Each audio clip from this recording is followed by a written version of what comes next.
Let's begin. Here we go!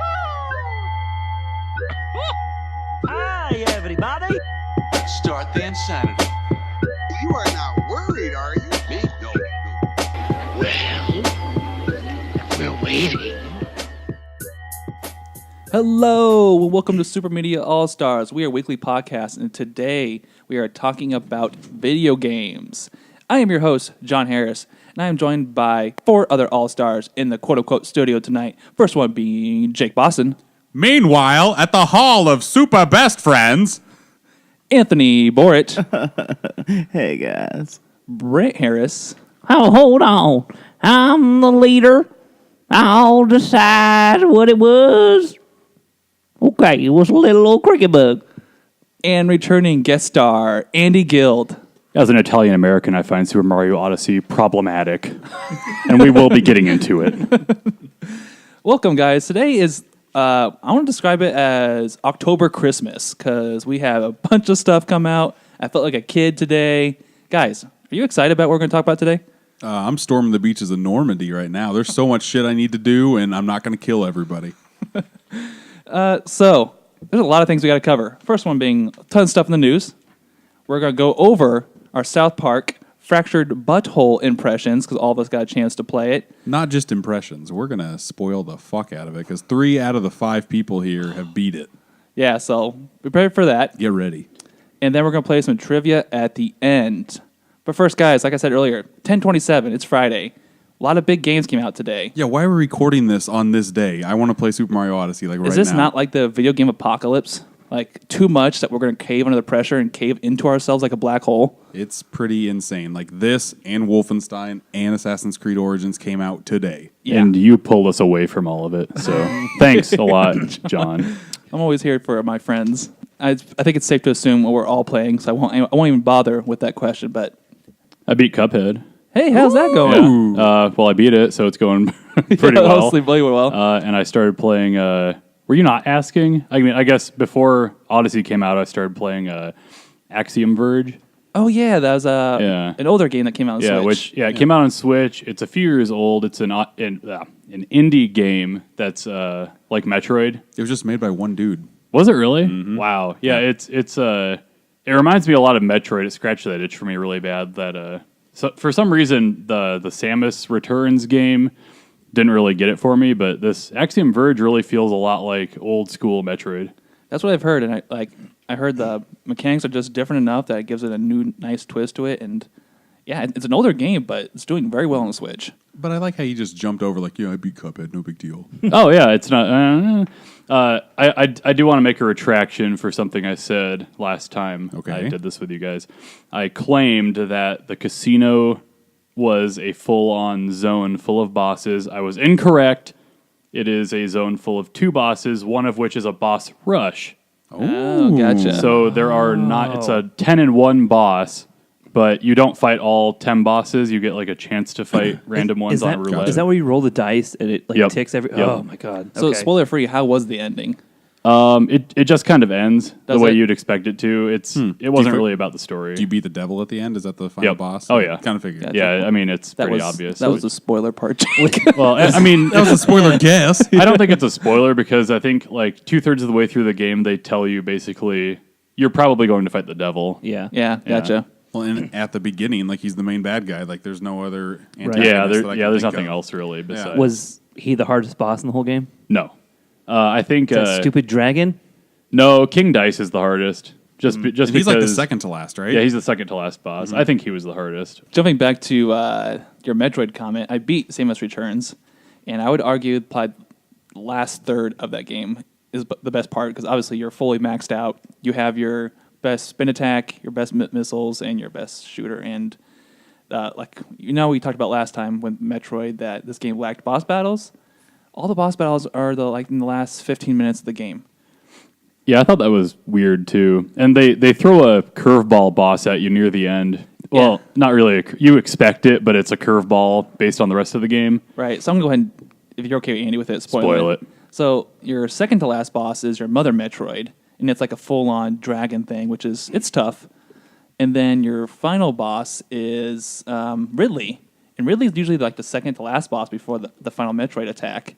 But Ridley, man, he comes in and swoops in, and it's a really good Ridley fight compared to some other Ridley fights in the other Metroid games. He swipes in some good 3D cinematics, and what's really cool is in the original Metroid 2, you got that baby Metroid that you save.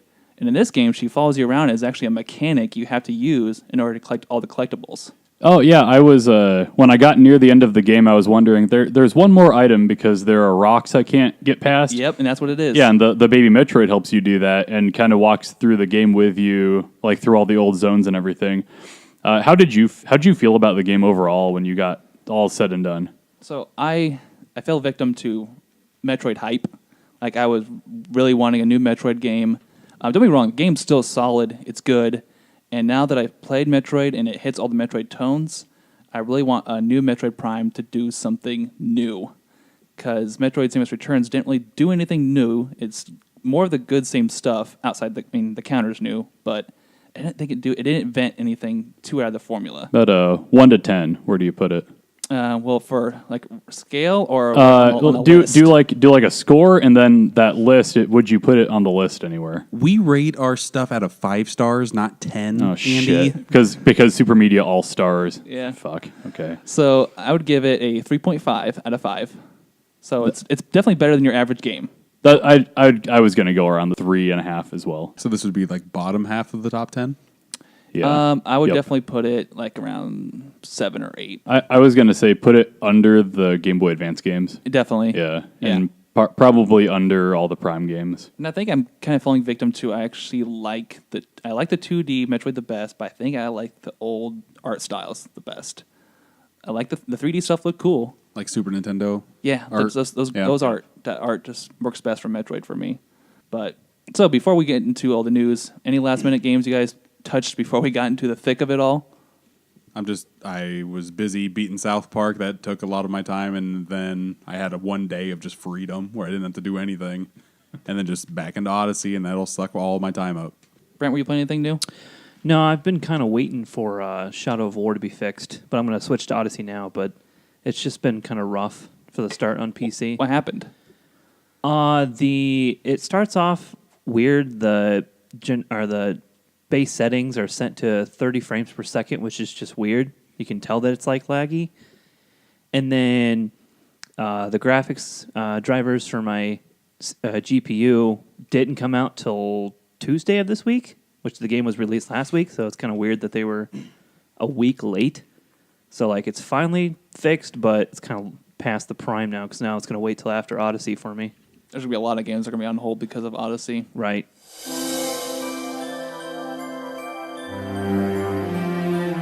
That being said, let's go ahead and jump into the news. It's been almost 2 weeks since we recorded a game podcast. So there's a lot we got to catch up on. There's going to be some stories we dive into and some we're going to gloss over. But that being said, the first one happened this week, and that was an Animal Crossing Direct, Nintendo Direct dropped this week. And this news comes from tons of kind of sneak announcements that we're going to get Animal Crossing mobile game this year. And out of nowhere, they dropped a presentation.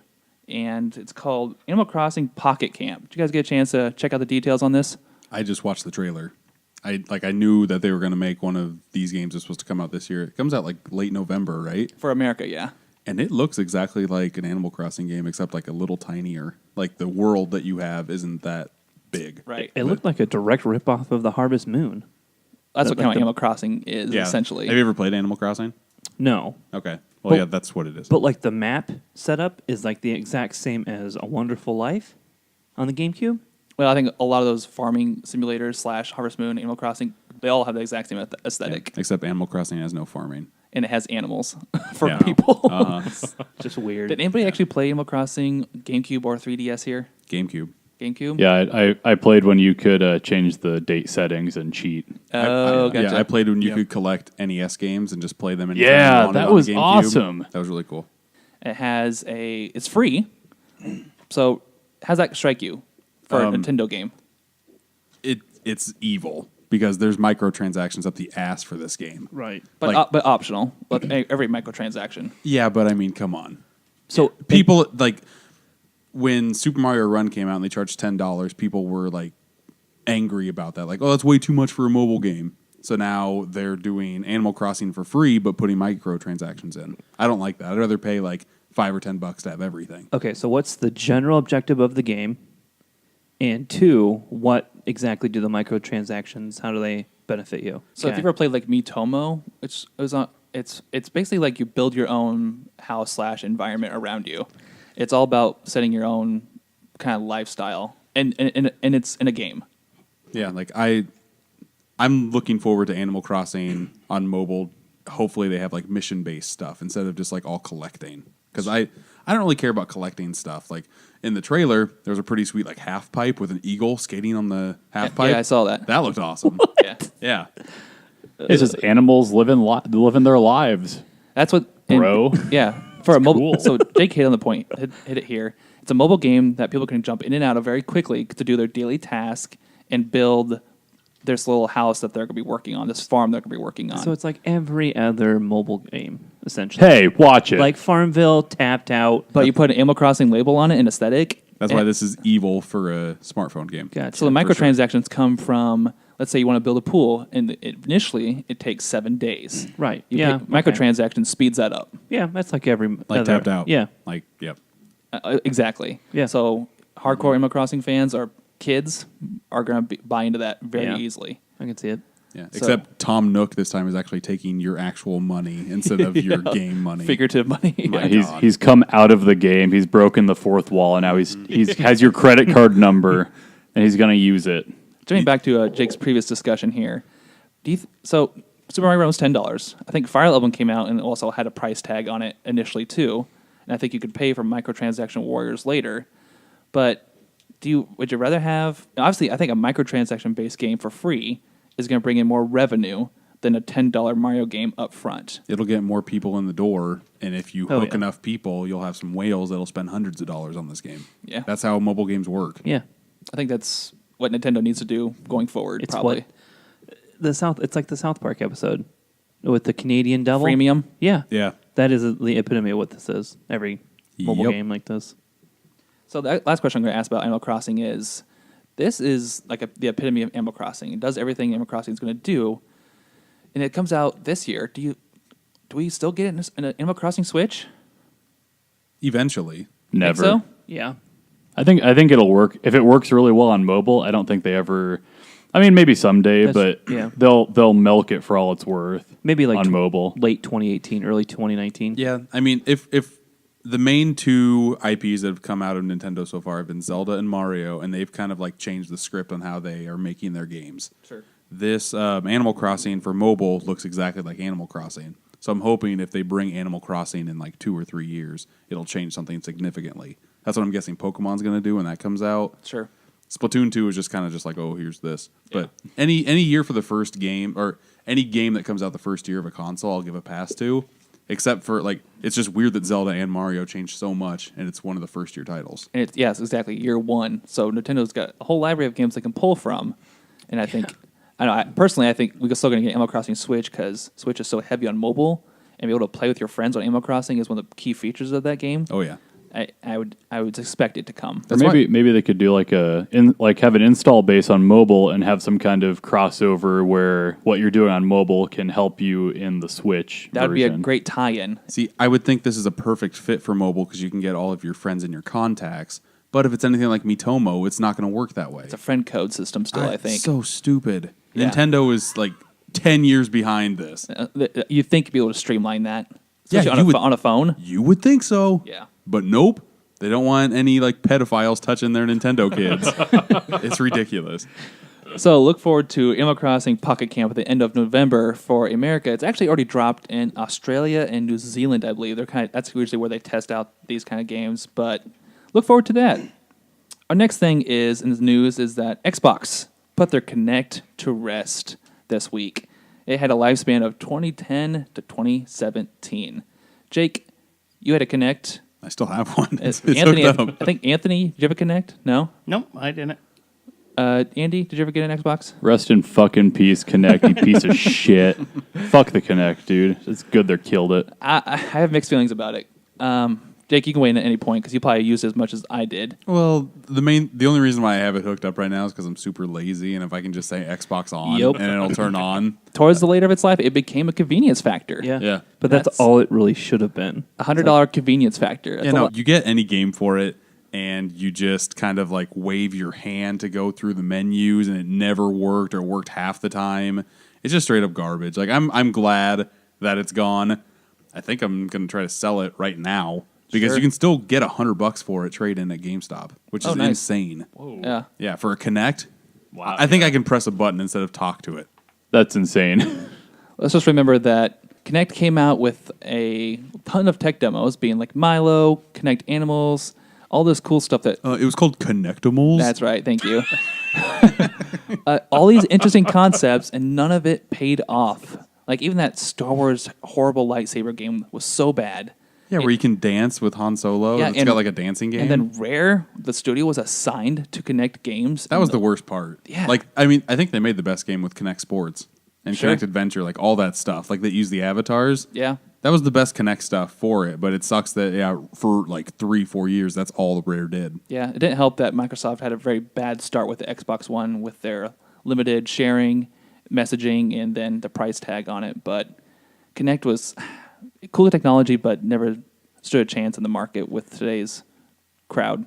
Wasn't it like bundled in with You had to buy- the one? yeah. I bought, Kinect with I the bought it Xbox. with a bundle. Yeah. Yeah, that's insane. Yeah, you couldn't buy an Xbox One initially without a Kinect. Yep. Day one was all with Kinect. All right, next thing in the news is this is just actually an updated story from today. But earlier, as of the last week or 2 weeks ago, EA pulled the plug on Visceral Studios or games, and they were working on a Star Wars single player game. And initially, what we were told was that they wanted to change direction on the studio, going from a single player, very much like Uncharted game, to a more modern take on video games, which is going to be your Destiny 2, your Division, all these long-lasting term games is what EA was going for. And then we kind of heard today that the actual game turned out to be like you're a Han Solo scoundrel character, and you played with a team of people, and you did kind of heist missions in the Star Wars universe, which the lead director, I believe it was Amy Hennig. kind of hinted that she wanted to stay away from Star Wars concepts such as the Force, lightsabers, and all that stuff. She wanted to just take a heist in the Star Wars universe. So that being said, do you guys agree EA did the right thing here? Or do you think this game could have been fleshed out and people would have liked it? What kind of crackhead makes a Star Wars game and says, we don't want lightsabers, Right. forests, Exactly. planets, the Millennium Falcon, or anything that makes Star Wars Star Wars? I want to make a heist game. Why don't Well, that's a fair argument, but this Amy is really good at making single-player games. Yeah, she made Uncharted 3. She was the director on that. I don't know. It's weird that they would shut the entire studio down. Like, there had to be something very wrong with this game in order to do that. Well, that in the studio was a legitimate good studio. It did all the Dead Space games. And if you guys remember, Dead Space 1 and 2 were solid games. Really good, scary first-person shooters. 3 wasn't well-received. But the studio had ground to... I mean, they were legitimate. They were good. So maybe that's what it was. It was the Dead Space 3 going into this new game, and they're like, we're not liking what we're seeing. We're just going to... Well, you can look at both sides. EA obviously has mixed reviews on who you talk to, but Yeah. EA is going to do what they think is best for them. And obviously, supposedly they did research, and gamers are saying they want more Destiny 2 games. Barf. So, I mean, it could have been just a financial decision. Like they took the risk of releasing a game like this. Maybe they saw a Andromeda bomb and they said our game's kind of similar to that, yeah. so or something like that. Or maybe they want to try to do like the microtransaction MMO thing, which they've been trying to do with Star Wars forever. Well, that's just EA, though. EA wants to But- have like Yeah. a stake But in here's that. here's my thought on that. Battlefield's already filling that void. Battlefield 2 is going to fill your microtransactions income, Yeah, your that's true, too. multiplayer EA aspect. are money-grubbing whores. Yep. So, I'm not completely against EA on this decision. I wasn't actually thrilled on the concept, but I've been wrong on hearing game concepts before, and they turn out really good. Yeah, no, if you hear like the new God of War that's coming out, if you hear, oh yeah, he's a Norse god now and he has a kid, that sounds stupid. But then it you- ended up looking really cool. Yeah, All then the it looks trailers I've awesome. seen, yeah. Yeah. No matter what, unfortunately, that studio's out of luck. hopefully those people get readjusted somewhere. I mean, I'm a big fan of Uncharted anything, so any like spin-off, any gameplay like game that can be made with that, I would totally play. Like Tomb Raider, really good. Just any type of game, especially an Uncharted game in the Star Wars universe sounds really cool to me. It just sucks that that's not going to happen now. What do you think Amy does next? I have no idea. Like, I don't... It's weird because I feel like we're not being told the entire story here. Like, I don't know if she like went so far out of left field with this story to where like EA as a whole didn't like we're trying to reel her back into the Star Wars universe, and she was just like, no, this is what I want, and they're just like, oh, okay, we're just gonna cancel the entire game. To me, this kind of feels like Amy's hard to work with, and if she doesn't like take and give at the same time, it's gonna be totally hard for her to go to a different company. Well, she's like you said, she's probably worked on a game in what, or had a successful game come out in like 10 years. Uncharted 3, PS3, I think that was like 7 years ago. Yeah. So that's a long time for not having a published game.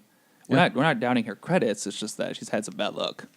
Yep, kind of sucks. But all right, so then we'll cover some quick announcements that came out as well. The first one being Xbox announced that 13 original Xbox games are now backwards compatible. That being like the original Xbox. Yeah. Do you know what games are coming out? I have a list. Yeah, I got a list here as well. Let's just give our favorite game from the list. Yeah. I'm guessing I know what yours is already. Well, I have two, but I'm going to say Ninja Gaiden Black. Oh, okay. Actually, You're going to give the easy layup to someone else. Yeah. Okay. Yeah. Actually, I really like the Ninja Gaiden series. Sure. So the fact that this is now playable on my Xbox One.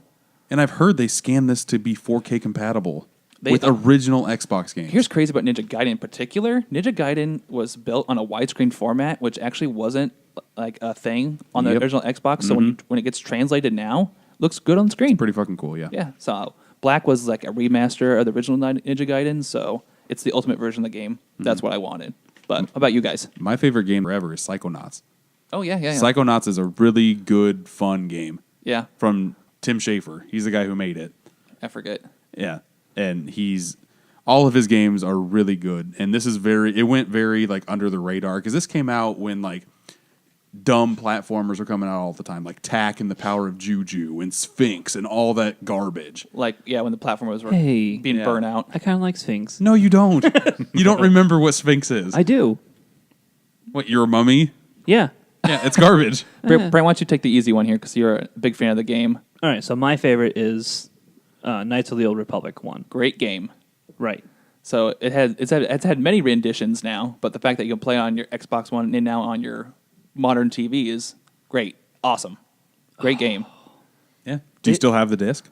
I have the disc. I have it on PC. Which you don't even care. Oh, well, it's kind of terrible. Oh, is it? Oh, the graphics are rough and the controls are just That game does not hold up pretty at all. Yeah, the controls are pretty hot garbage. It's terrible. Right. now. I've seen it upscaled though. Like they did a really good job of recoloring and repixelating this game. It looks really good.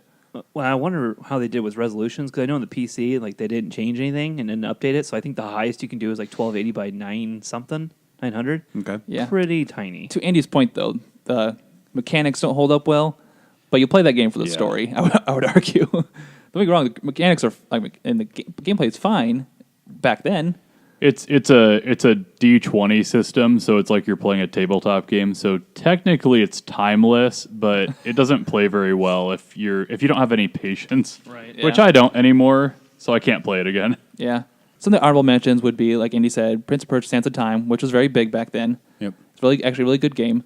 And then Crimson Skies. I never played it, but really good. It's got a huge following. Yeah, People really just wanted that game. It's a dogfighter aerial game. Yeah, which actually a lot of those games don't get too big. But Criminally underrated. That Yeah. game is really good. people have wanted a sequel to that game for years. And a game that I don't hear anybody talk about, and I don't know if it's just me that likes it, but Fusion Frenzy. It's a fun party game. Yeah, I don't think I even touched that game back in the day. Yep. All right, and then our next news is the Switch got an update not too long ago that allows file transfers, video capture, and then finally, a weird twist is GameCube controller capabilities. Smash is coming. That's what I thought at first too. Mm-hmm. Yeah, but Reggie had a statement Yeah. talking about this, and he's like, that was a surprise to me too. Like, I don't know how this snuck in there. He's so full of shit. Every time they have an announcement, he's so full of it. Yeah, I don't know what to believe. I have no idea. So Reggie also said like this patch was to allow third-party controllers work better, but also supposedly, according to Reggie, prompted the Smash USB port to work with GameCube controllers. I've already seen a YouTube video of a guy playing ARMS with the Donkey Kong bongos. Oh, God. It was amazing. I think anytime you can port the Donkey Kong bongos to a game, people start playing games with the bongos. Definitely. That's awesome. So you could read into this and say, why would you not use the Wii U soft tech that was used for Smash?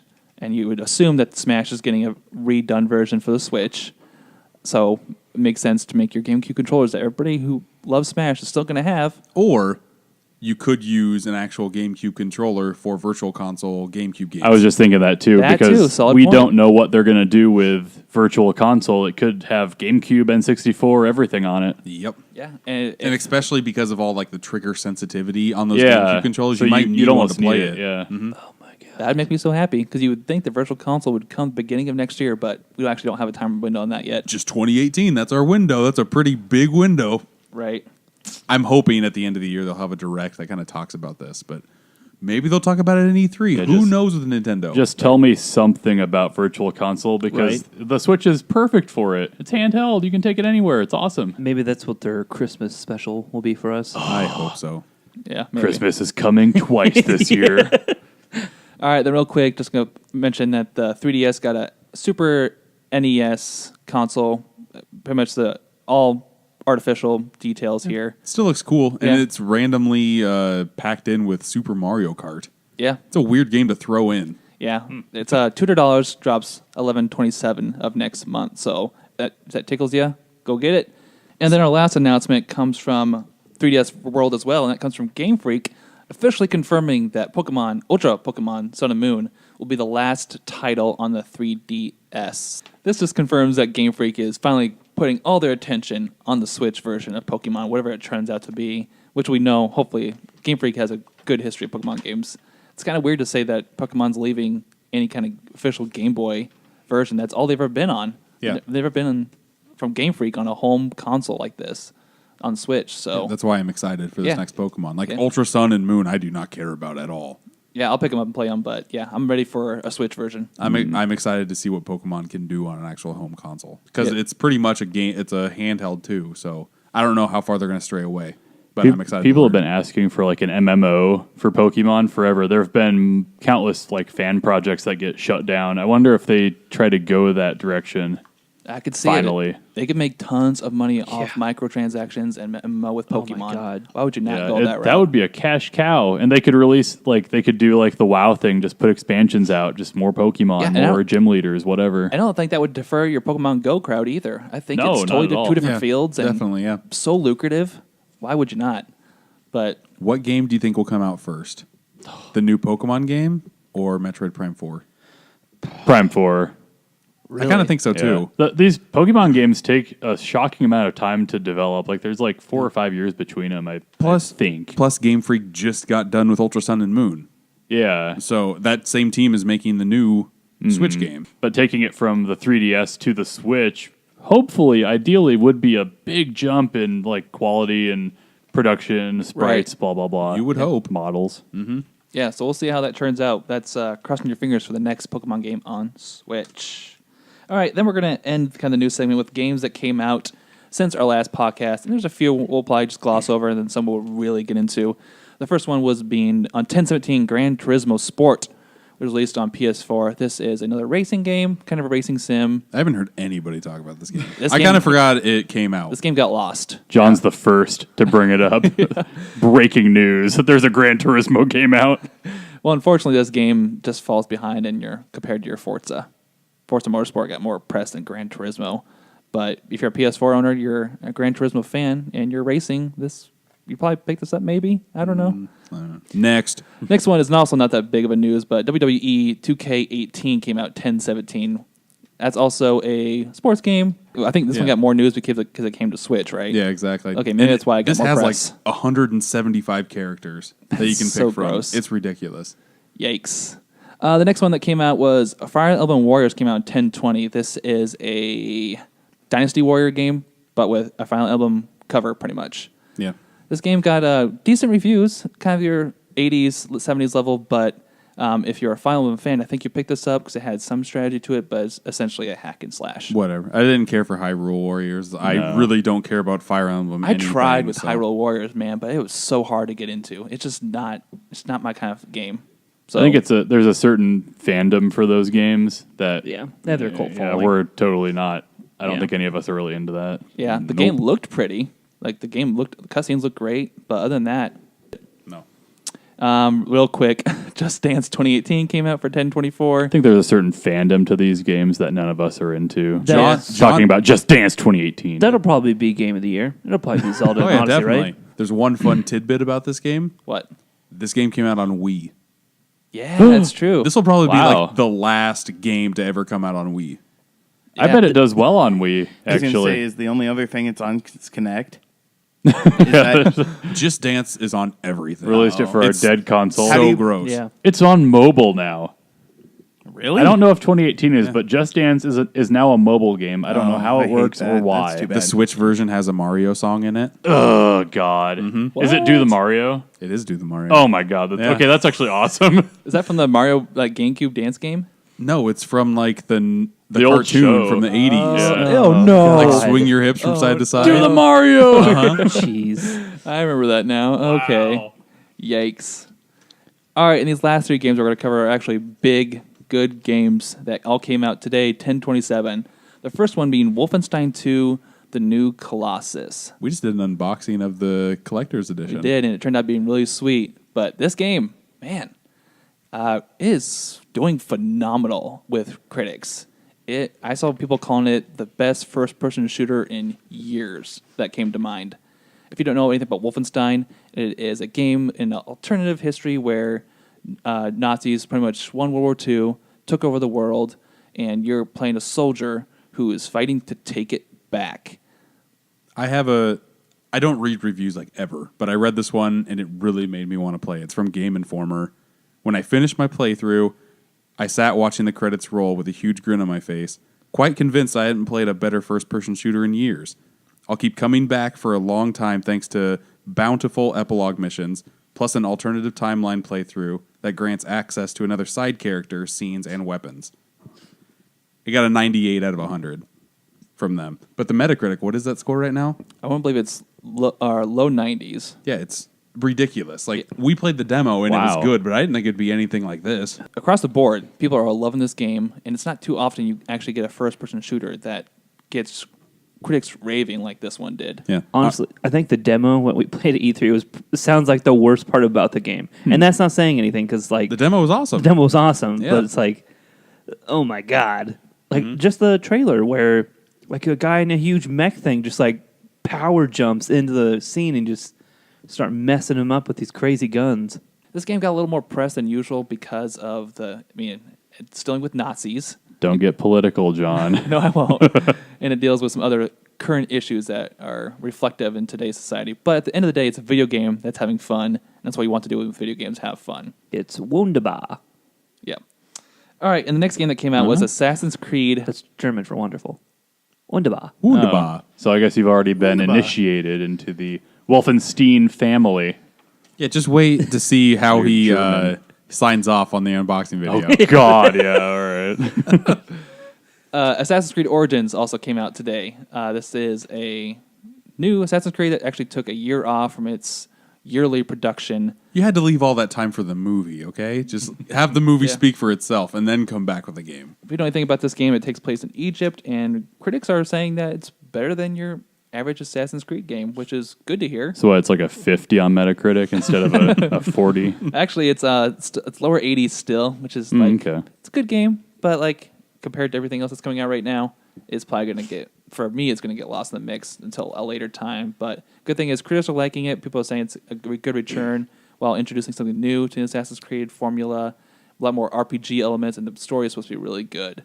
So hopefully this game has some legs. Like one of the biggest things people were kind of bashing it for when they first released the idea for it is that it was based in Egypt because they thought it would just be boring. Mm-hmm. But I think it's turning out like a perfect choice for them.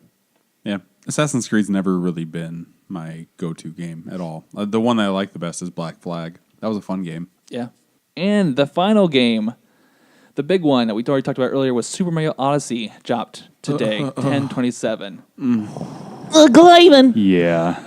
This game cleaned up very nicely. Actually, just to give some context here, Metacritic is rating it around 97, and then Game Rankings, which is another alternative website that kind of ranks games and critics' reviews, is putting it at 98, which puts it the number one game of all time according to that website. Keep going.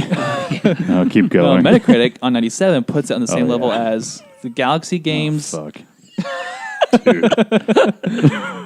But guys, you played an hour today, maybe probably a little bit more. Yeah, a little more than 2. We're going to dive in this next episode hardcore because we'll have it for a week. We'll have a little more ideas, but first impressions. I don't know if this is blasphemy to say or not, but I haven't felt like this range of exploration since I first played Super Mario 64 for the first time. I just want to explore everything. Every little nook and cranny of the level I just want to go to. Just so I can see, just so I don't miss anything. Yeah, it really feels like 64 to me. The way the levels are set up, the variety of things you have to do in each level. I've only gone through the sand world, and I've really liked it. It's really good. Yeah, that's about where I left off, and it does introduce some new things that I'm still getting used to. Like what? Like far as mechanics with Cappy. Like Okay. some of those mechanics there are kind of new. Some of the other gameplay elements I'll talk about in the next episode, but yeah, so for you listeners, give us a week to really dive in this game. We'll give you a full episode next week on our impressions of Super Mario Odyssey. I just want to keep on talking about it. I know, but hold on with me. We have to go to South Park. Well, you'll get into it. Much. I've been so lonely, girl. I've been so sad and down. Couldn't All right, on that note, let's go ahead and dive into South Park, The Fractured Butthole. It has been about 2 weeks since this game came out, 10/17. This is a follow-up to The Stick of Truth. This was our first kind of South Park game that actually takes place when it feels like an episode. We've all played it, maybe with the exception of Brent. But guys, real quick, how you feeling about it? I guess general thoughts. I like Stick of Truth better. This seems the Stick of Truth went through the history of like the first 15 seasons of South Park, and this one definitely does the history of like the last 10. And I think it kind of shows a little bit. But yeah, I would say as a whole, Fractured Butthole, I was super hyped to play, but it kind of in the end kind of turned into a wet noodle a little bit. Yeah, I feel like I paid $60 for a $40 game, maybe a $30 game even. I feel like it was clever, but it wasn't as clever as like where Stick of Truth did a lot more to lampoon video games as a whole. This one does a little bit of that, but then just it didn't feel like it was cleverly poking at like the superhero genre or the video games in general, like the RPG genre. Yeah. It just kind of felt like this is an episode of South Park, and it's gonna fizzle. It really fizzles out at the end, like an episode of South Park would. So if that's what you want, then it's great. They delayed this game 6 months, and I don't really think it shows. Like Yeah, I would hate weird. to play this game when it came out in March because I don't know what they added, but like it still kind of seems like they didn't know where they were going. Yeah. Or they didn't. Even after 2 games, it seems like some of the ideas they had are tired. Anthony? I'm with Jake. I like Stick of Truth better. I 100%ed this one. I'm a collector, so this is my type of game. I didn't hate this game. It was fun. Didn't have as many laughs as Stick of Truth. However, 24 hours of entertainment was good enough for me. I thought it was fun. Yeah, and I just want to get this off the way right now. I didn't hate this game either. I enjoyed a good chunk of this game. Just the last 5 hours, just the way it ended, I wasn't a big fan of. No, I hated the ending too. Yeah, I wanted a better boss and not 8. Do you guys feel it was Trumpy and it was Very kind of much so. Oh, and yeah. it was weird? Like, do you really do we need to do this in this game? It wasn't even clever about clever Trumpy. It was Nope. hey, this is our politician, also evil. And they were too scared to actually put Mr. Garrison Trump in there. Yeah, exactly. He wasn't even in the game. I Nuh-uh. don't think. Mr. Garrison was Didn't not- see him. It's just except for his picture in the Coons Yeah. layer. But it's weird for a South Park anything to not go far enough. Yeah, it I does feel seem they were like they scared held when it back came a to little that bit. point. Yeah, exactly. Right, there wasn't a fighting ball sack coming at you in this game. Right. or even an abortion. right? No, that's when the first game had a lot more memorable fights. This Yeah. one just had fights, and a couple of them were okay, but it was just the shock of it being there, not the actual fight of it being any good.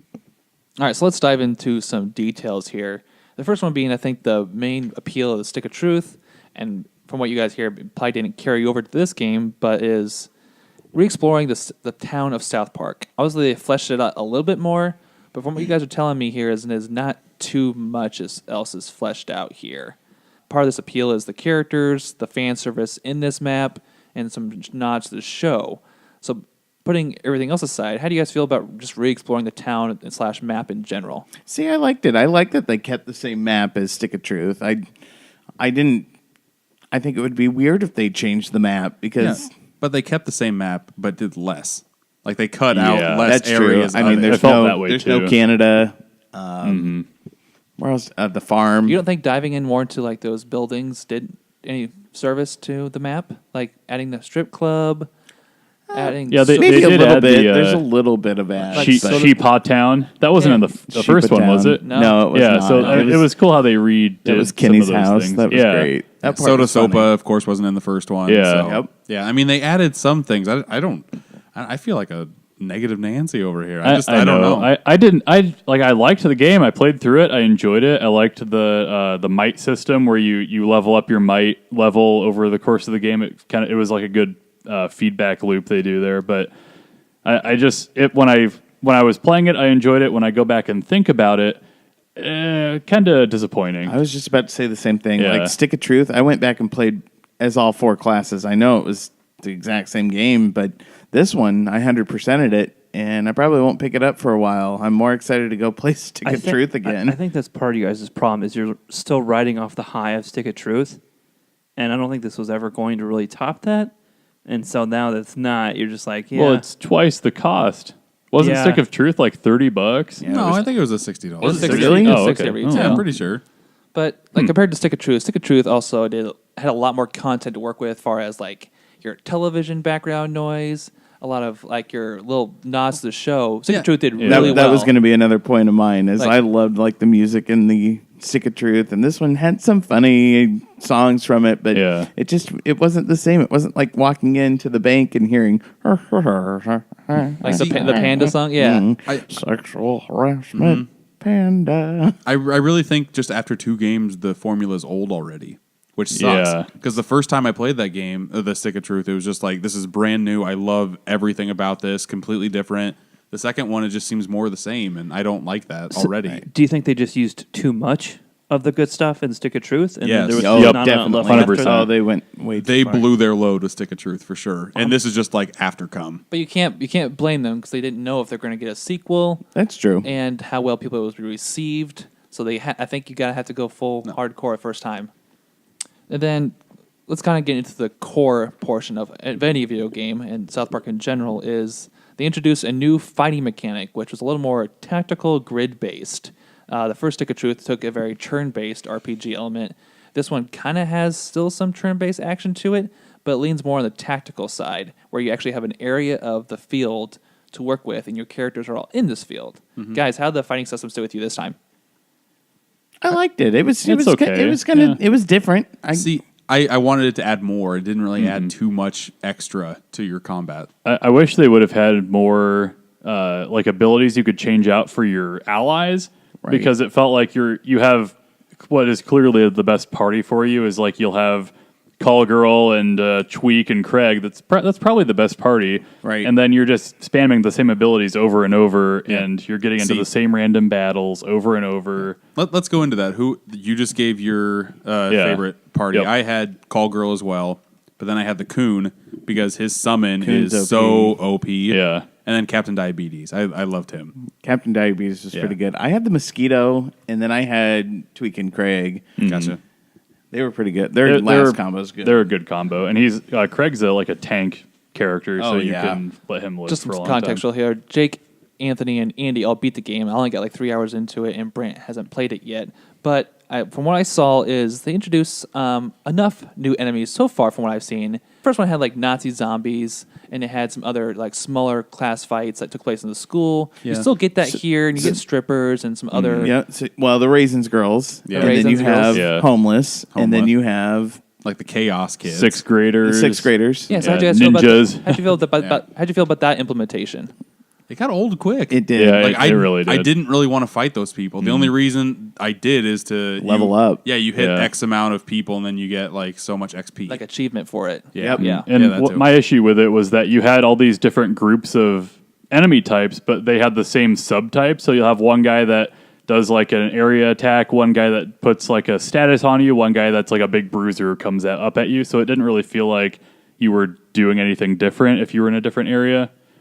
Compared to the first game, did you guys take advantage, or did you feel like you need to take advantage of like this area bonus if you smash somebody into somebody, or you have a car in the background, you can use it to smash people? I did do a lot Yeah. of that. I kept on like I would sandwich a person in the middle, and I would punch them, and then the person that they were right next to would punch them too. Just get that combo attack Yep. in. Yeah, I think the column, from what I've seen played so far, like having the columns lined up so enemy can shoot through lines of enemies was cool. I'm not as far as you guys is. I hope that pays out just as well later. Since we talked about small enemies, how do you guys feel about the boss fights, or maybe the lack thereof, is what I'm getting from you guys? Yeah, the bosses aren't great. With the stick of truth, we already talked about it, like the Nazi aborted baby, and the when you had the underwear gnomes. And you were having sex on like a bed, and your parents were fucking. Like, And then you have to dodge ball sacks. like and all those fights are very memorable. And this one, Yeah. like, there's just a couple characters that come out that are memorable. And But the fights are never as good. And I felt like in Stick of Truth, each boss fight was like taking up a trope of like of an RPG boss. Like the abortion fight was like there was the main boss, and then there's like the 4 things that heal it or do effects, and that's like a trope in old like Super Nintendo RPGs. But then this game was just kind of like, here's a big boss, beat it up, or here's a guy who does a certain ability that you have to either dodge or interrupt or something. And it didn't feel like there was a lot of variety there. So without retreading old ground here, but obviously you guys kind of hinted that you're very disappointed with the end. So putting like the ending story aside, how are the actual final boss fights? They're all pretty bad, honestly. they're really easy to win. I mean, Yeah. it was The ending was? The ending boss, there's I think 3 end bosses, Yep. kind of. The very last boss is super stupid. It's not even really a boss fight. Yeah. At some point, I don't think it's a spoiler because they were in the trailer. You fight the Christmas critters near really? the end, which also Yeah. is really stupid. Huh. Like it wasn't. It's not. They weren't it's- hard. yeah, It it's not was- challenging at all. Again, really. they were memorable in the Stick of Truth. Yeah, And yeah. here they're just like thrown in. Yep, Just because, and- you need the Christmas critters. Yeah, it felt like they were thrown in. They all had like the same abilities, whatever. And then before that, there's spoilers. Are we getting into? that's fine. Okay, you fight Kyle's cousin, who's been turned into this like behemoth creature. okay. That was hilarious. It was funny at first. Kyle's cousin Yeah. Kyle. And then you start fighting it, and it's like it's kind of an easy, stupid fight. Like Yeah. who cares? You I guess. Yeah. put on sun. Yeah. have him put on sun I lotion. found that one fun, and you get a new like fart power. Yep. That way, Oh, to day where, to like, night. Yeah, you can go to day to night, and that affects like, oh, I need to put on my sunscreen. Yeah, it was funny, but once you got through the first loop of it, where it was like turn to night or day, day or night to like pause him, it was like, well, this is just kind of like wailing on a guy now. Yep. What was the other boss before? Mitch Connor. Oh, Oh, really? Yeah. Mitch Connor's about the main bad guy in this whole damn game, and It's- it's just bad. Cartman pretending that Mitch Connor's back running for mayor. Yeah. And Oh, I think that's- that's why it gets a little weak. Yeah, It's it Because Because it's does. not a good bad guy. It's because Cartman's like, I'm not controlling him. Yeah, he's not controlling me. And then Kyle gets a Mitch Connor on his arm too, and they start fighting each other. Yeah, because Mm-hmm. the main.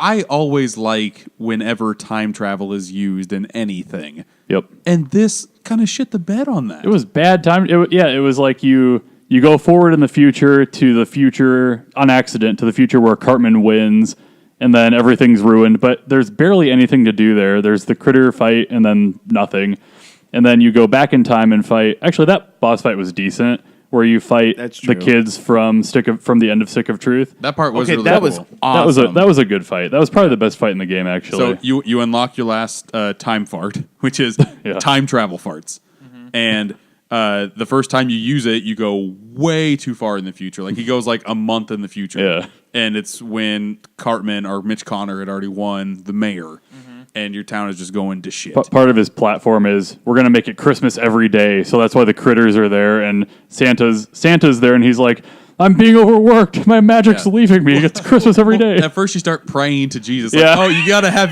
just pray to Jesus. That And part was praying, funny. keep praying, keep Yeah, you praying, just and like then a- Santa comes down. yeah, you just do like a button press, and then like a beam pops up. Yeah. But the beam actually shoots down Santa's sleigh, and Santa's really pissed. Like, what the fuck just happened?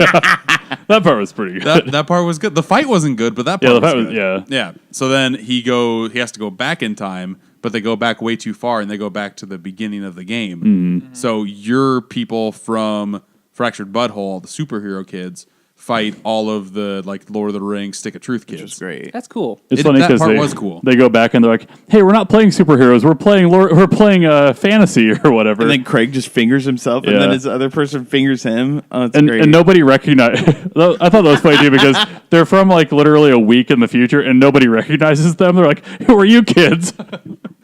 So there's there's definitely some memorable moments. We just had to get to them. Yeah. I really just think the ending, like the last half hour of the movie, because then they go ahead in time to where they're supposed to be, to where Mitch Connor is about to be mayor, and they have some dirt on him that they need to show.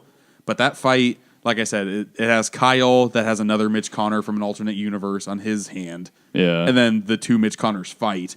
And it I don't know, it's just not good. It gives you an interesting premise because it says, which one do you believe? But then you just end up wailing on both of them until Yeah. the fight kind of just ends. or if you beat Kyle, all that damage Yeah. goes to Cartman, so it doesn't matter it anyway. didn't matter. Like, Yeah. yeah, because at first I was like, I'm conflicted on who to believe and, do. But then, the damage just goes on to Cartman. You're like, okay, well, I guess it doesn't matter.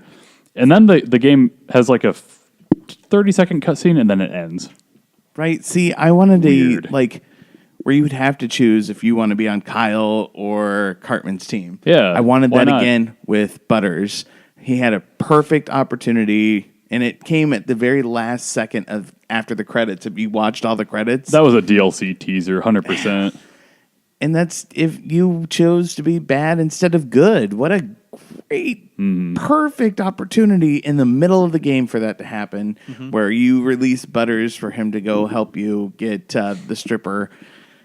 Well, with your kid being right, like the new kid that you're playing, they should have had to where you could either choose to be Coon and Friends, or you could be, what's their group called? Oh, the Justice Forever? Justice, Right? yeah, I can't remember. Whatever Kenny's. Freedom son is. Pals. Freedom Pals, that's Yep. it. Because You they can- end up being the Freedom Yeah. Pals. Yeah, I wish you could either choose either Coon and Friends or Freedom Pals, and then just have branching paths off of that. I thought that was going to be the premise of the game Yeah. at That's it first. too. And- No, the story just leads you. Okay, you're with Coon and Friends, Yeah. but then Cartman tells you to go in.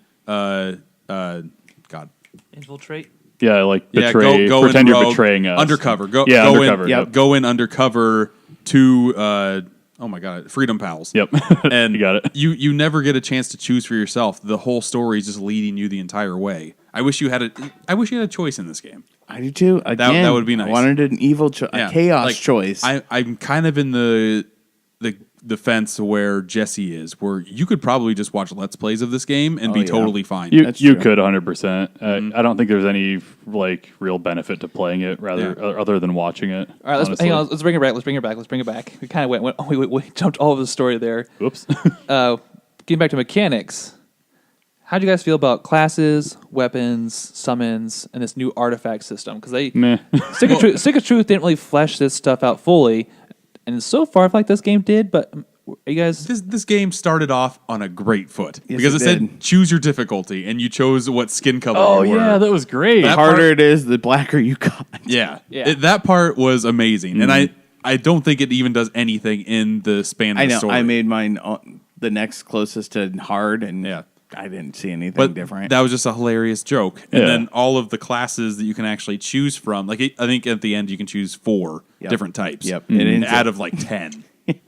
But yeah, I Yeah, mean, but they're- then by the end of the game, you are every class, and you can just pick and swap out whatever abilities you want. So it didn't really matter in the grand scheme of things.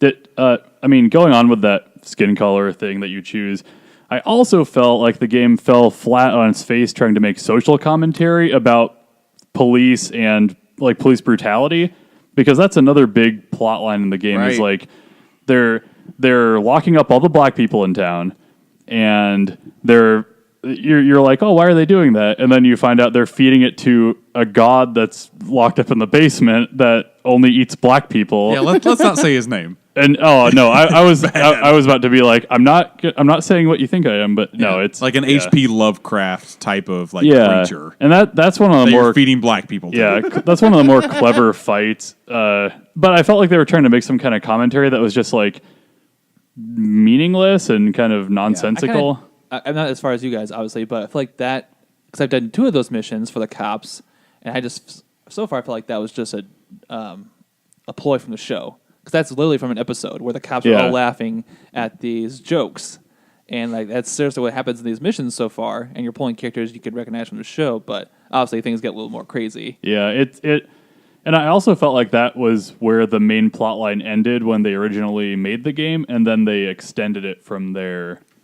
I could see that. Because it kind of felt like it was like you're fighting an old god in the basement, and it's like it felt very final, and then everything else after that is kind of not as epic. Yeah, and the cops are still there even after, like the guy with the mustache, red hair, red mustache. You kill him, but yet he just pops back up again. Yeah, it doesn't doesn't matter. Doesn't matter at all. Nope. I could see South Park taking that role though. They do what they want. So the first game also, just from a beginner standpoint here, had a lot of cool characters you can go find and then become summons for you. In this game, it sounds like you got to find items to summon them in battle, but then the items go away. You can get them, craft them later. But how do you guys feel about summons? There's only 4, Yeah. and they're okay. I mean, Jimbo's is pretty good. That one's all right. You can only use them like either 5 or 10 times. Only There's some 10, 10, but yeah. Oh. I liked Moses the best. Moses was pretty good. Every time I use it.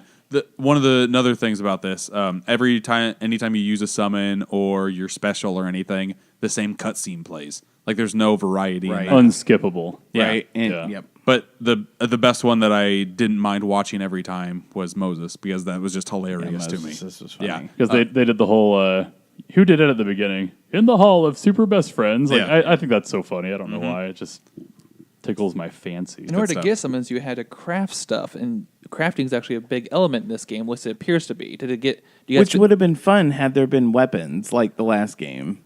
I think you can craft some weapons in this game. Not really. Nope. No? No weapons. You can craft None. the artifacts that The boost artifacts your that Okay, you can that's put something, on yeah. you But You can to craft make you clothes. stronger, but you can't use that weapon and fight. Yeah, you can craft clothes. You can Yep. craft like burritos that will make like your special happen. You can craft like little artifacts that'll give you different like hit points or just different elements that'll make your character Compared whatever to Stick way of you Truth, want it. though, aren't you glad that was added? No, I would have Could rather have had the gone weapon. without it. Yeah, honestly. I didn't mind crafting, but it did kind of feel like it was a time filler a little bit. Sure. If there was no crafting in the game, I wouldn't feel any differently about it. I mean, Stick of Truth had parts that if you missed it in the game. This one, if you missed it, it was just like parts and stuff. Yeah. If you didn't collect everything like Well, I do. I finished the entire game without getting one of my time farts. To where, like the one where you can clone yourself and have 2 people. Yep. I finished the entire game without doing that. So I'm like, what did I miss? And it I was didn't- just I didn't get that's it either. actually pretty. randomly talking to Miss Cartman. Or Yeah, there's you just like have to do that. Oh, yeah, so I she'll, missed it too. she'll give you like a brownie, and then you can eat your burrito with the member berries. Did you get the member berries either? Or Nope. the member berry juice? Nope. Yep. Never. But yeah, that'll give you. He never went up to the member berries and never went up to Canada. Yeah. Which Canada was a funny part too. It was little, but it was still funny. Yeah. So I think you guys are kind of hitting on what I was going to ask next.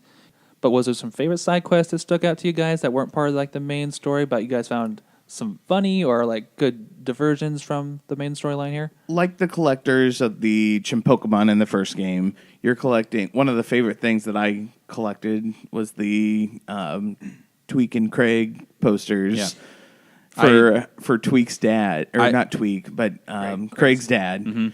Well, Which was funny. I tried just like with Stick of Truth, I liked collecting all the Chimpokemon. I really liked collecting all of the Tweak and Craig. Tweak and pictures. Craig. Yeah. The Yagi, is that what it's called? Yowie. Yeah. It's like Yeah. the gay fan Because art. Yeah. every picture was hilarious. And Yes. my wife didn't watch a lot of this game with me, but when she saw that I found a Tweak and Craig picture of like Tweak putting his hand like almost they were so in good. Craig's pants, like And touching his dick, she's like, "What is this?"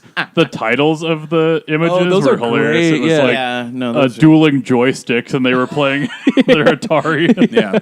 And their hands very provocative. Their hands for right some- over their crotch. And there's another type of, I guess it's kind of a collectible. You gotta kind of do like these shitting mini games on toilets. Oh, Yeah, yep. yeah, yeah. Oh yeah. Yep. I didn't did mind every doing. toilet. I didn't mind doing those either. Yeah, they were Some of them okay. were hard. Yeah.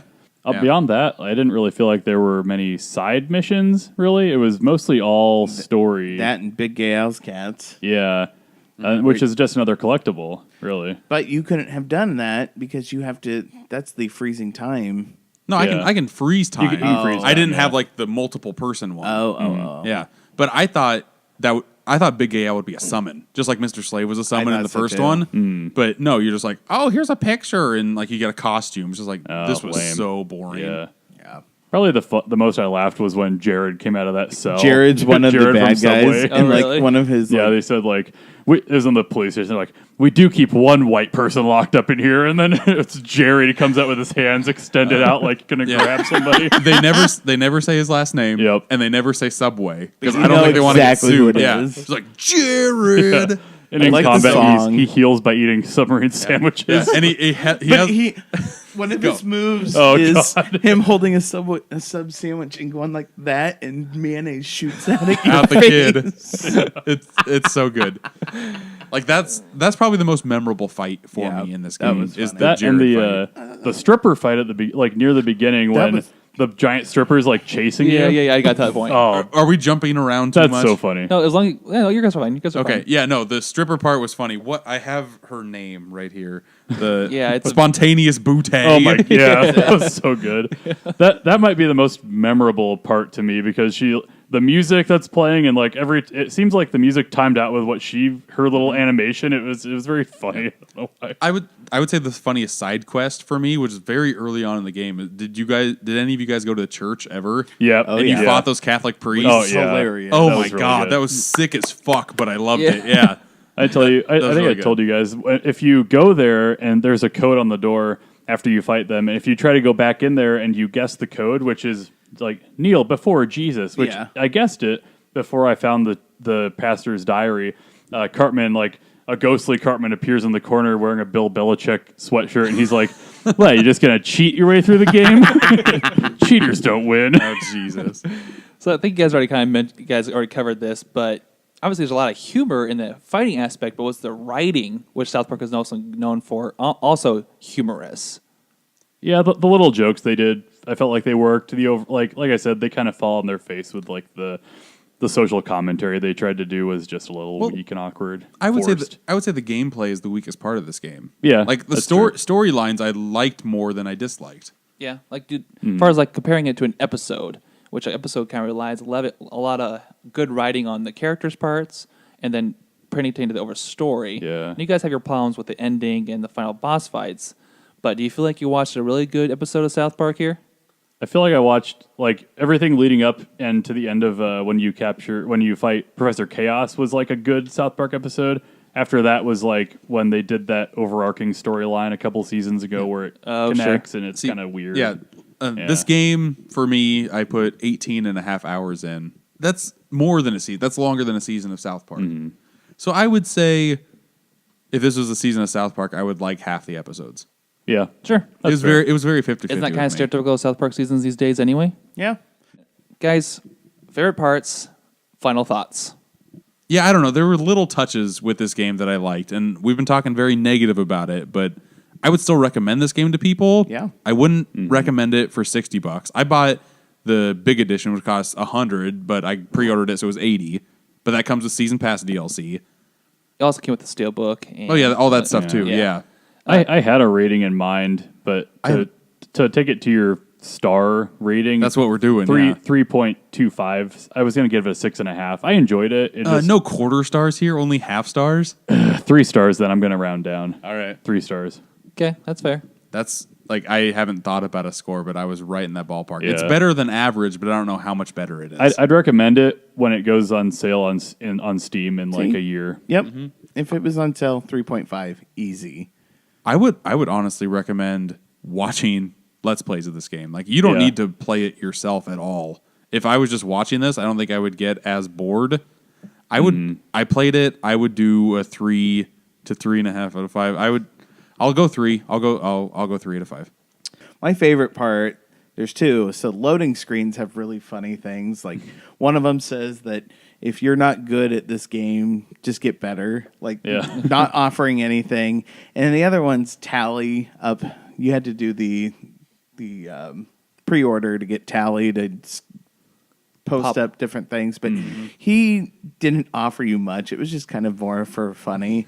The best one that he did was when you meet Morgan Freeman, and Morgan Freeman at Freeman Tacos teaches you this, and tally pops up like something else is important. He's like, well, something else you didn't know is Morgan Freeman's actually a pretty good actor. He's in some pretty good shit. And then he just disappears. Like, he didn't offer up anything That's more. a good point. I think like Tally's character in the show is like he's useless. There's no point to Tally. That was the best part. Yeah. In the game, you get to see a sober Tally. Oh, Yeah, which is that was- I got to hilarious. that part. Oh, That was a good Married, part he's got too. I like kids. that. Yeah, I and got then to you that. fight him in the weed shop. And that's the thing with this game. Like the humor is pretty sharp. Just the gameplay is not. It's very dull.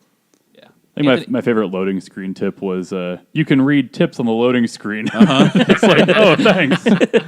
Anthony, did you give us a rating? Yeah, 3.5. Okay. I thought it was very good. So we're all kind of like middle of the line here. Just Yep. price is a little too much at this point. Yeah, there's too many games coming out right now. Just wait on this one, honestly, until it gets cheaper. You'll be entertained.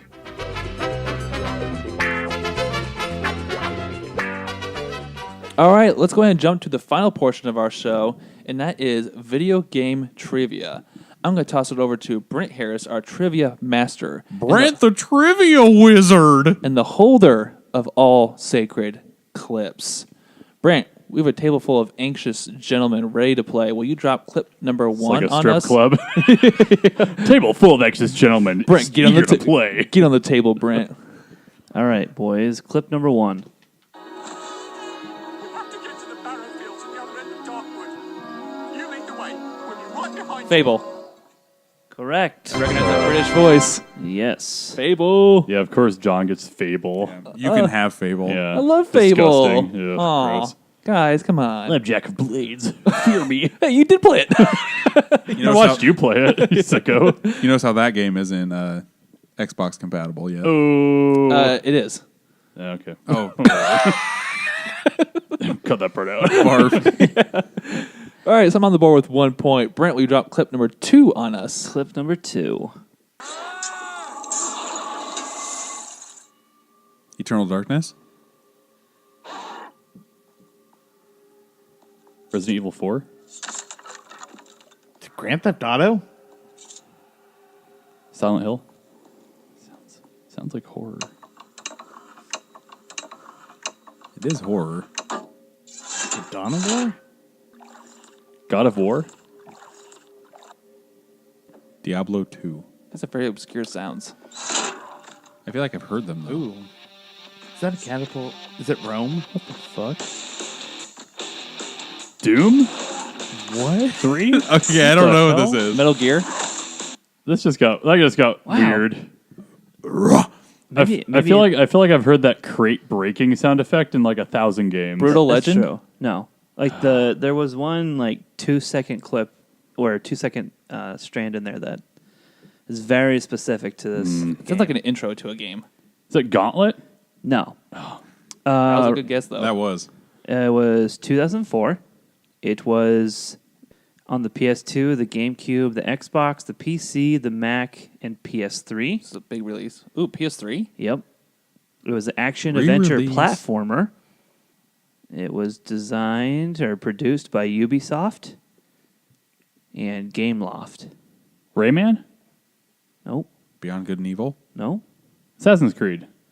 Prince of Persia. Boom. That got me. The Yeah, that's it. The water. There was Hard Rock in Prince of Persia. Yeah, when Two you fight a big Goliath thing. Yeah, Warrior Within had Godsmack in it. Yeah. Remember that? Yeah, don't you remember the iconic water sound from Prince of Persia? Well, that's why I left where the music comes out. Man. Yeah, because I remember really liking Warrior Within because it had the I Stand Alone from the Scorpion King in it. And I really liked it at the time. It was so good. All right. Clip number 3.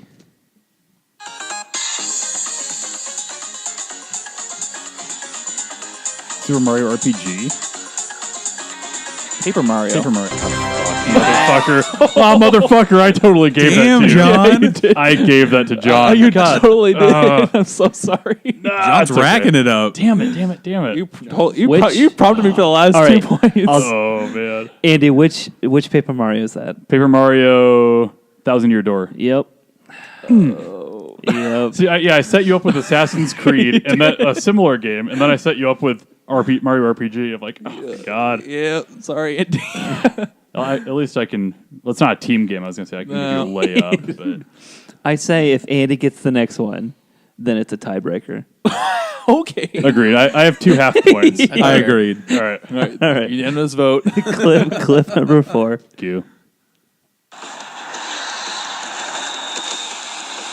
Madden? NFL Oh, God damn it. Madden! Madden clip. Just- What? How'd you guess that within 3 it was seconds? a whistle. And I heard crowd. I heard a crowd. Whistle and crowd means Madden. Madden 2005. My FIFA Why wasn't Ma- a bad guess either. Fucking Madden, Brent. Why 2005? Because it came out in 2004. Oh, yeah. You never stated that rule for the listeners. Well, it didn't matter. There you go, John. You win off Madden. John wins. Well, that being said, I am the victor tonight. Asterisk. Yay. Yeah, Good. Who does Madden? I'm the layup guy, so I'll help you You're out my there. you're my Scottie Pippen to Michael Oh, Jordan. Here. That's great. Wow, cool.